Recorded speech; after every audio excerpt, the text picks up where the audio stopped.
down to Texas as part of his 26th medical school tour. This is an event co-sponsored by Medical Students for Life of both Baylor and UT Houston, so we're really excited for this joint effort. And this turnout is awesome. We're really honored by your presence, and we hope this will be a valuable discussion.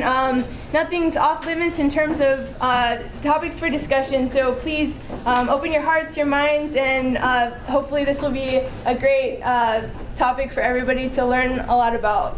Thank you. And this is Christine Damata. She's the coordinator for Medical Students for Life of UT Houston, and she's going to give a little bit of background on Dr. Bruchalski. So thank you guys for being here. Guys, thank you so much for coming. We're not used to having this many people at our meetings, so bear with the standing room and all that, but thank you so much for coming here. Thank you, Med Students for Life America and Dr. Bruchalski for coming all the way here from the Northeast. Thank you for Texas Right to Life and the Papacitos and making all this happen. So just a little background on Dr. Bruchalski.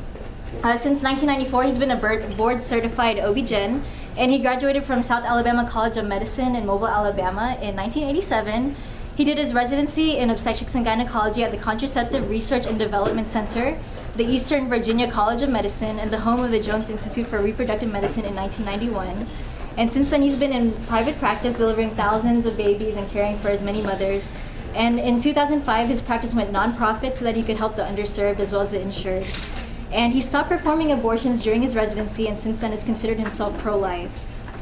His medical interests include high-risk pregnancy, psych-related hormonal dysfunctions, polycystic ovarian syndrome, hypothyroidism, stress, spirituality and medicine, and fertility awareness. He sits on the board of the June Foundation and several other healthcare organizations. Last year, he spoke at 25 medical schools and universities on the topic of how pro-choice are we.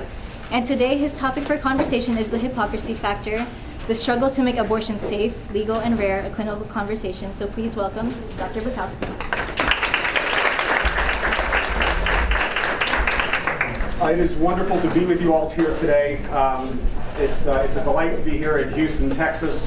Getting off the plane and driving here, that bumper with the steer skull and the horns on the front bumper was a very nice awakening to the culture here in Houston.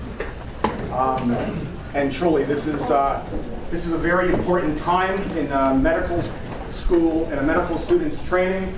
Healthcare is being debated on the national stage, and abortion is part of that. It's about being good healthcare is also being debated, not just at the court level, but also at kitchen tables across the country. I'm coming to create a conversation.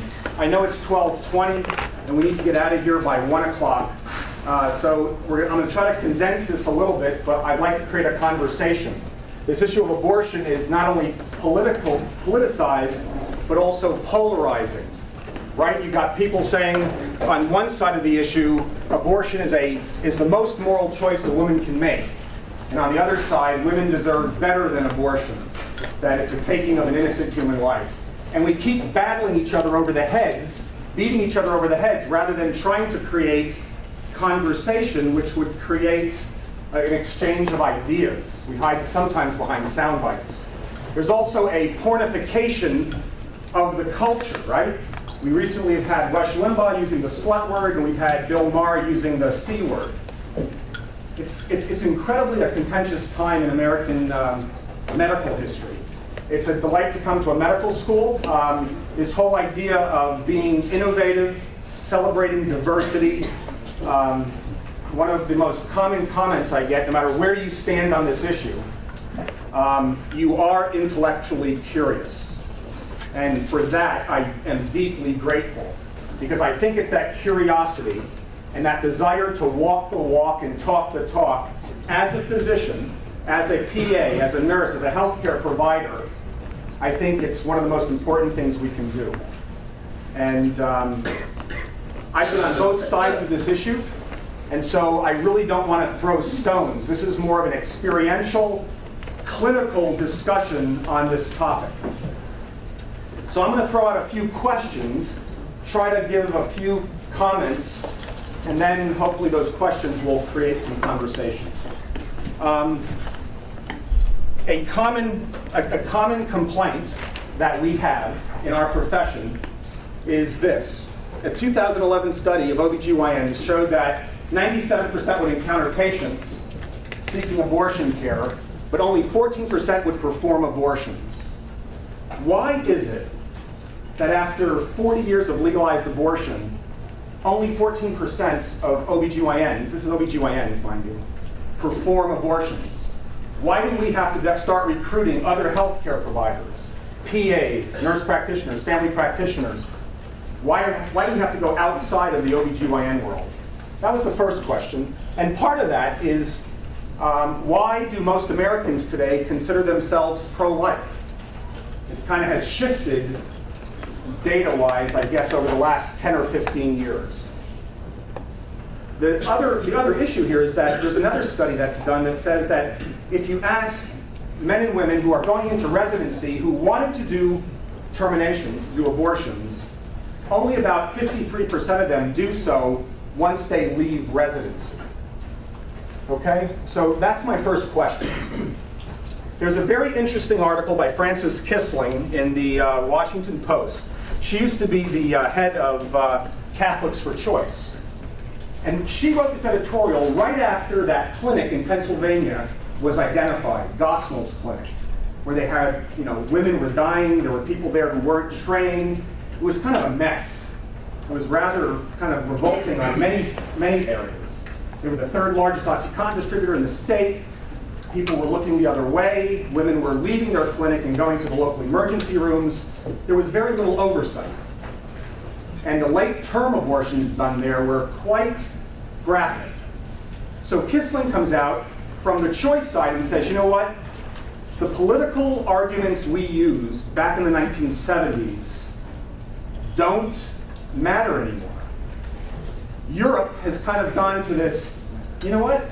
We have to have certain restrictions on abortions because a 6-week menstrual extraction is not the same as a 22-week D&E. Anybody here who's done abortions before besides myself? Okay. Once again, this idea of the humanization of the fetus, ultrasound, this looking into the uterus, and actually where the fetus begins to takes on a certain humanity. And so this idea that that women have a right to their body and can have abortion on any time, anywhere, for any reason, she was arguing is based on kind of old politics. We need to change it to more of access, to more quality of care. And she writes it's a very interesting perspective. So this idea of the humanity of the fetus, I think, is what is kind of at part of the story of why OBGYNs have a hard time with the procedure. I know, speaking for myself, it was based on experience. It's a real challenge to perform an abortion. And one of the other pieces of literature that I would recommend you all reading, especially if you're interested in reproductive health, is this Washington Post magazine article from November of, I think, 2008. I'm going to try to find my other glasses here. It follows a 24-year-old woman at the University of Maryland. And it's called A Hard Choice. And she sounded a lot like me when I started.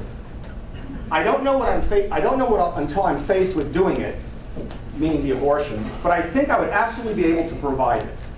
It's walk the walk instead of talk the talk. I want my actions to be consistent with my words. She then goes on to say that it was a difficult process because in order to train future abortionists, many medical students get trained on fruits, papayas in our case. But she says that Leslie concluded that something was missing from that training. And maybe you all, especially now, I can't appreciate you all taking an hour out of your day. Some of you are preparing for part 1 of the boards. I have memories of that. As an OBGYN, I spent 4 hours in a hotel room locked up with 3 OBGYN gods with a small g. And they questioned me about my specialty. from contraception to abortion to endometriosis to the whole 9 yards. So I deeply appreciate your commitment, both to coming to this topic, but also coming into medicine. We need you. We really need you. We need your idealism. We need your diligence. We need your ability to scour the literature. Medicine is still a good profession. It's a good profession whether you're pro-life or pro-choice or pro-abortion. And so she goes on to say, she says, and she's now commenting about the medical school experience, she concludes that something was missing. Any discussion of how it might be difficult for doctors to perform an abortion. But that's the way of medical school, right? You get the basic facts, not how to deal with a patient or a doctor's own feelings. Why would this be any different? The doctor was probably just treating the abortion like any other medical procedure, because that's what it is, to take away the stigma, the emotional charge associated with it. My friends who do abortions, there is a social alienation. There's a certain stigma. Why is that? Part of it could be explained with hot political rhetoric. But I truly believe that politics or ethics has a hard time trumping biology.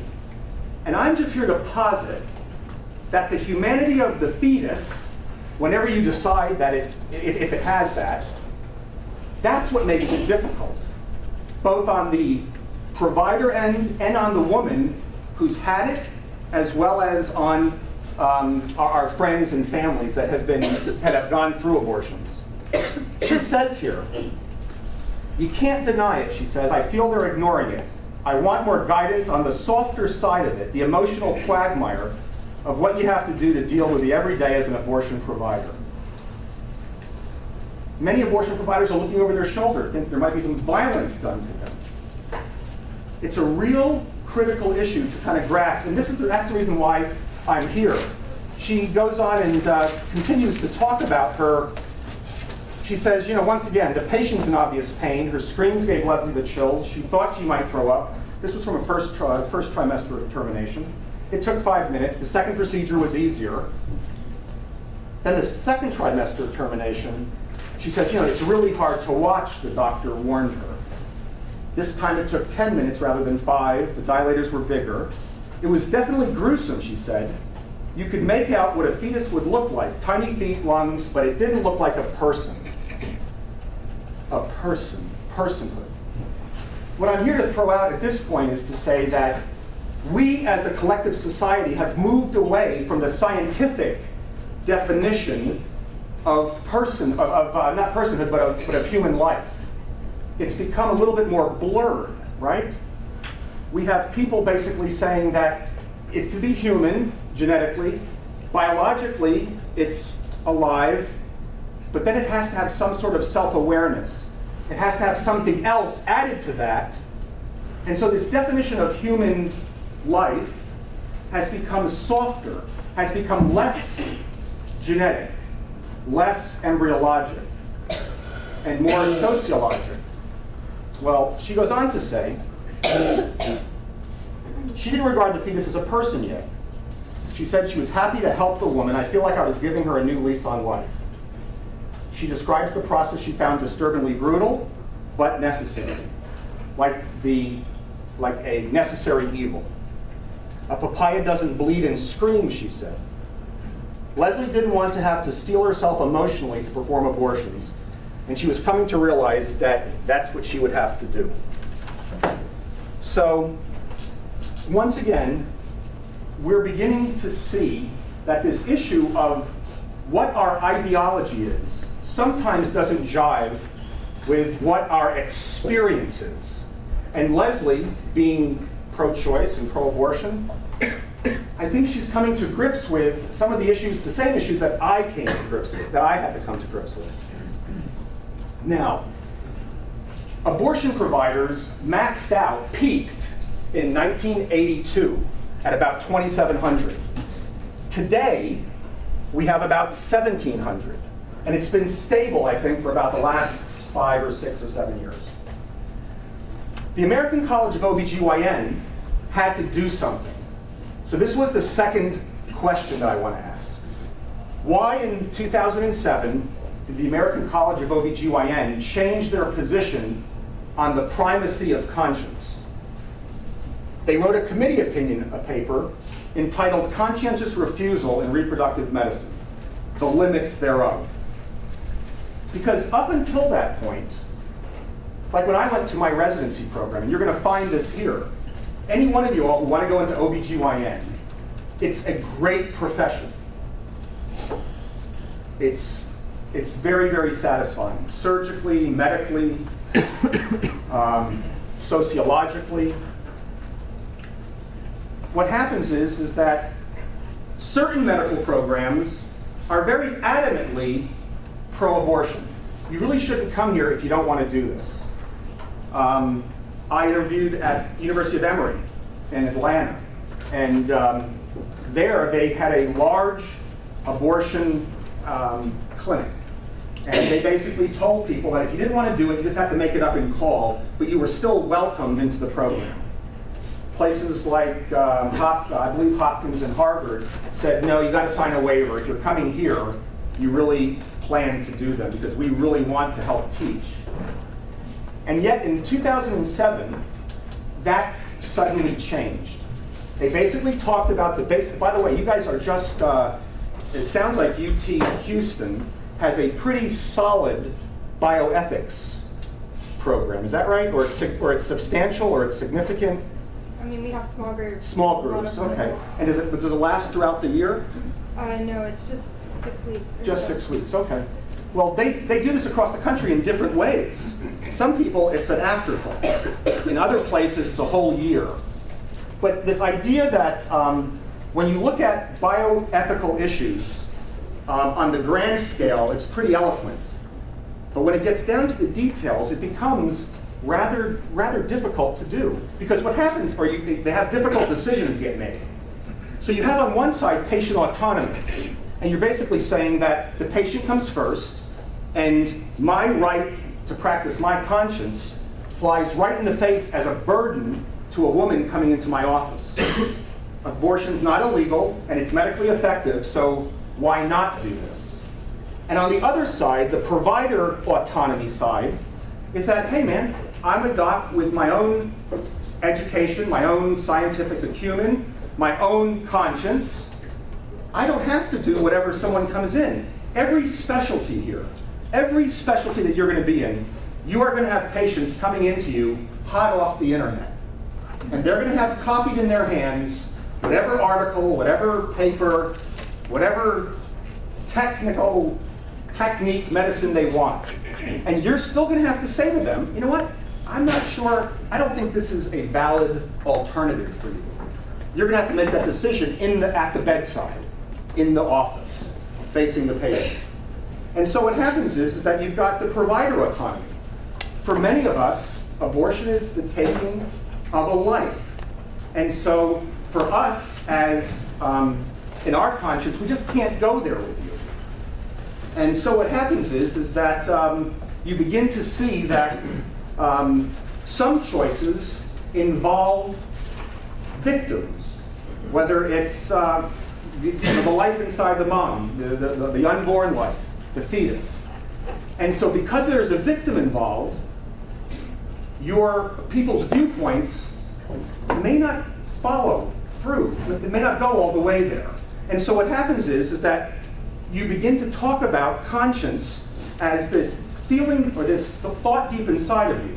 It's lifelong. It's constantly under scrutiny. You're constantly learning. Another way is that it's the choosing good and avoiding evil. Well, what happens is that this committee opinion done by ACOG basically said, we're going to put this on you. It was never brought up for a vote to the American College.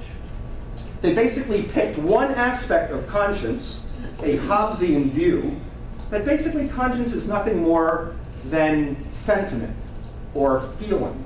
And it's really a private choice. And you can have it, but there's a limit to that. And it says is that conscience is a question of moral integrity. We admit that. But there are clearly defined limits to how you can practice your conscience. Sometimes it's hard to talk about, but you can use an example. During World War II, this example came up in our training. A female German doctor refused to sterilize an epileptic woman, felt it wasn't in their best interest, and she was sent to a concentration camp. Meaning conscience is something that has a public consequence. And when Leslie is talking about it, she says, I want to walk the walk and talk the talk. That's what we're talking about here. So the American College says, A, you have to tell the patient what your opinions are. B, you have to either refer if you don't do them. And 3, you have to perform the procedure if there's no one else to do that. And oh, by the way, we're going to begin to sanction you through the American Board of OBGYNs, possibly, if you don't follow this. Once again, they're basically saying, if you hold pro-life viewpoints in OBGYN in medicine, we really don't want you as a part of, if you can't follow through with your conscience on this, we really don't want you as an OBGYN. There are some programs in the country where this is held in paramount, and there are many other places in the country that say, no, this has kind of gone too far. You are still welcomed here. We still believe that conscience does have priority. People are basically saying that if you feel that the abortion issue is a moral minefield for you, don't do it. Don't even practice OBGYN. It's legal, it's efficient, it's beneficial. Don't go into our specialty. Once again, there's a doctor shortage. And here we want the Patient Affordable Accountable Care Act to decrease costs and increase access. And what this conscience provision is saying, you know what? You may have to think about another specialty. We'll be decreasing the number of OBGYNs at a time where we need more rather than less. Once again, there's a great political philosopher with political liberalism, John Rawls, who basically says that conscience rights must be preserved for a society to be free and stable and thus flourish. Society would collapse into tyranny of the few unless public discourse between reasonable citizens occurs, even if you hold differing opinions. So once again, I'm going to end this part and basically say, I thank you for letting me come speak, because it's in this discourse that John Rawls talks about free, stable society, and thus we can flourish. Because once again, once the few make the rules for the many, you begin to have tyranny, whether it's the right or the left. Now, so the next question, the third question is, it's about 20 till now, so we're probably going to go about another 10 minutes. Why doesn't ACOG recognize any downsides to abortion? For some reason, you hear this over and over and over again. There is no association between abortion and X. Now, once again, I fully believe that that methodology is flawed in its core. Not that there's not a reason and a point to it, but that what happens is that when you, as I'm speaking here, when you look at the data, if you fully believe in the philosophical belief that it's a right to terminate a pregnancy at any time for any reason with no limitations, you begin to fall, I believe, prey to this assumption that you can't admit any negative aspects of what abortion can do to the health of the woman.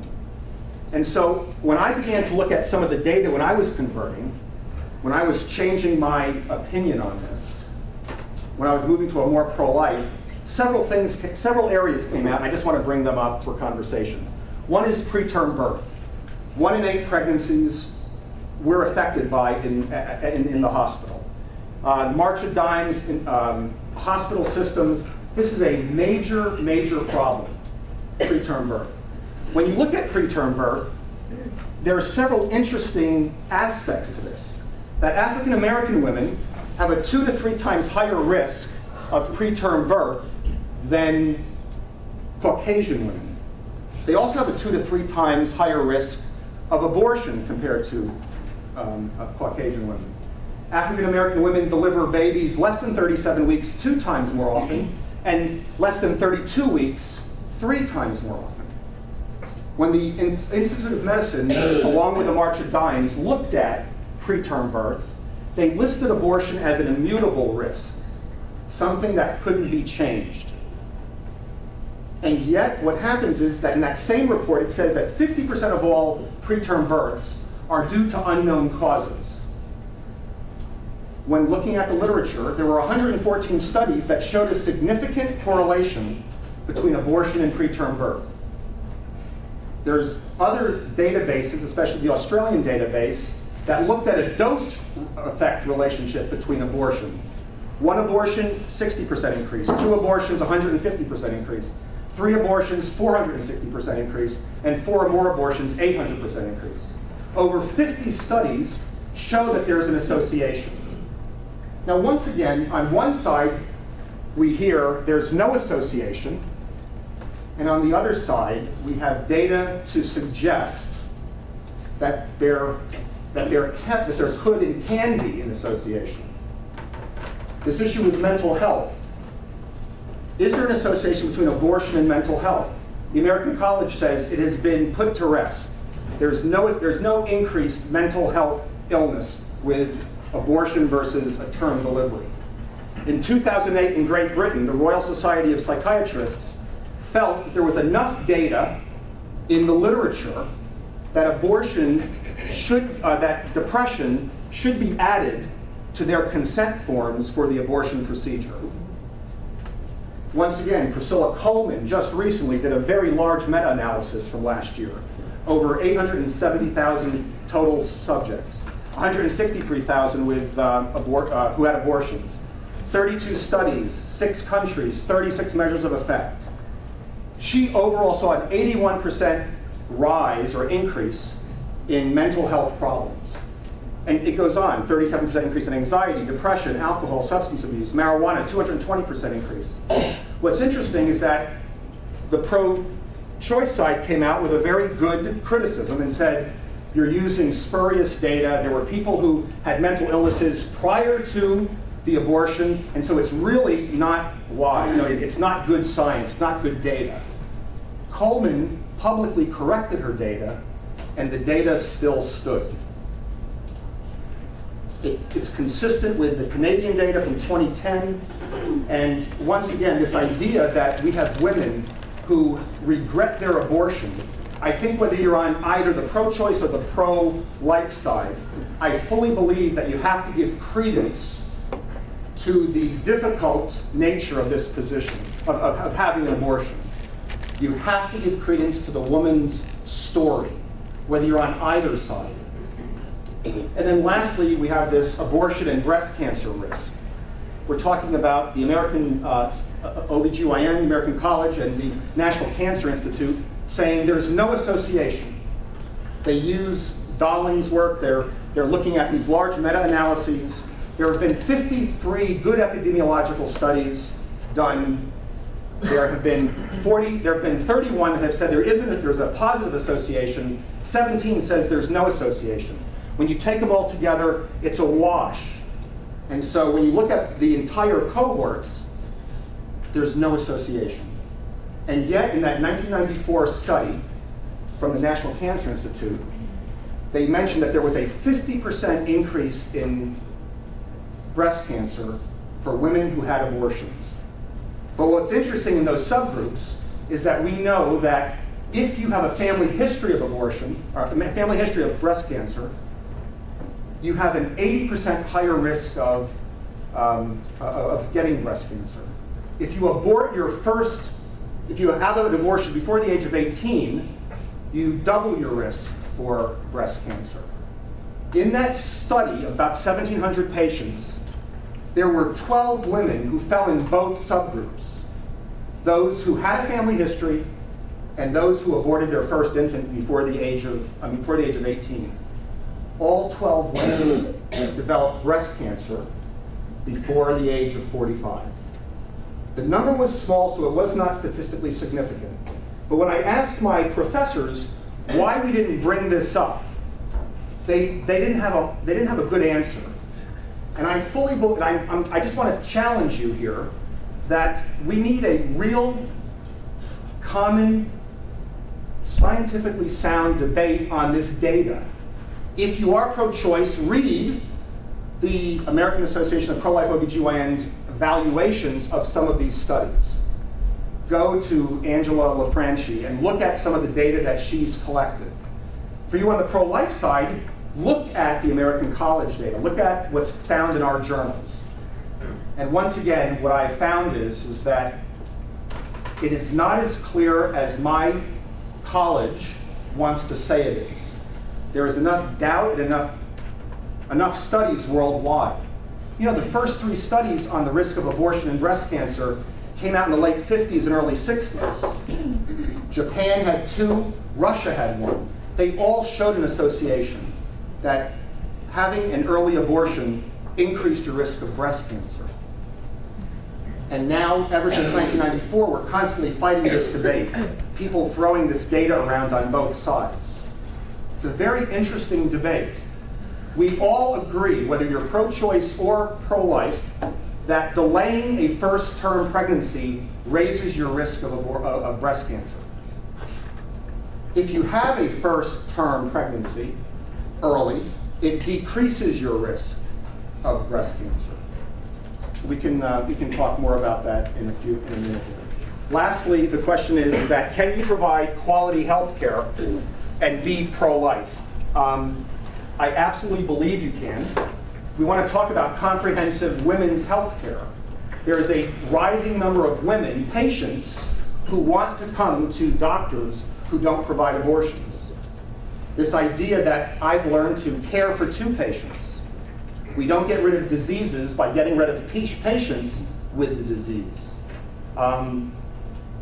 Ultimately, in our approach, it's this idea of health is based on relationships found in community.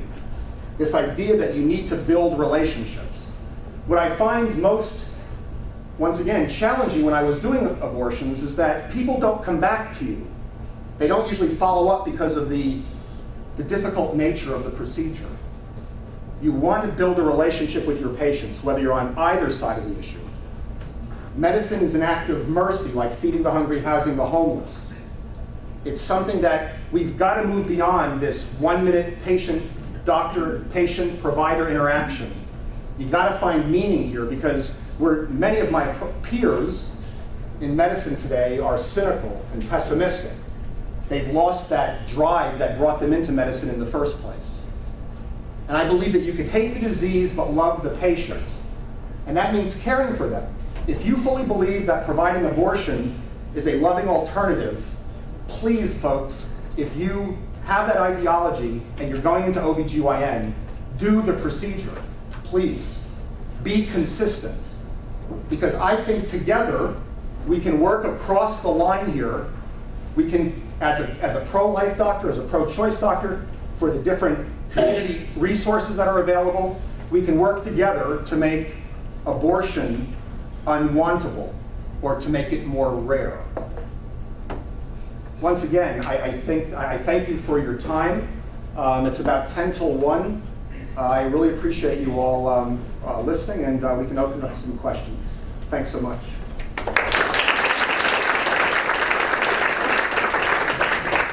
Yeah, just I'd love to hear you follow up on that last comment you made. The title of your talk was Making Abortion Safe, Legal and Rare. Yeah.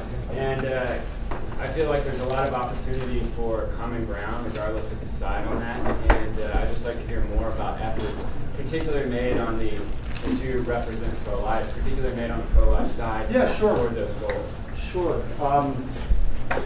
Once again, this whole idea of finding common ground is a good one. On the pro-life side, when they come into our practice, when a young woman comes into our practice seeking abortion, we try to provide good counseling, we try to provide good information. We basically say to her that, listen, I understand, and we try to give all options here. It's not like we don't talk about this. We simply say to them, hey, we can't go there with you.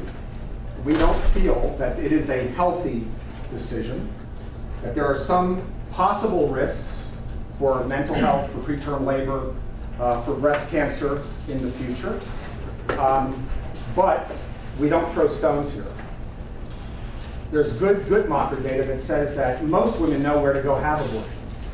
So we don't refer for the abortion, but we tell them that you're more than welcome to come back here and follow up with us afterwards. There's going to be no judgment at all. Because once again, this idea, this idea on the choice side that that women are made to feel shameful about making this choice. We go out of our way to say, listen, we can't go there with you because of these reasons. We've done them, we've looked at the data, we don't think it's a healthy choice. But if you have to do it, go. But come back to us, we'll be more than happy to take care of you from here on out. And many of them do. So this idea of trying to walk with someone through that process, to what degree we can, we try to pull that here. So that's part of this idea of making it rare. On the issue of making it rare, there are all sorts of reasons.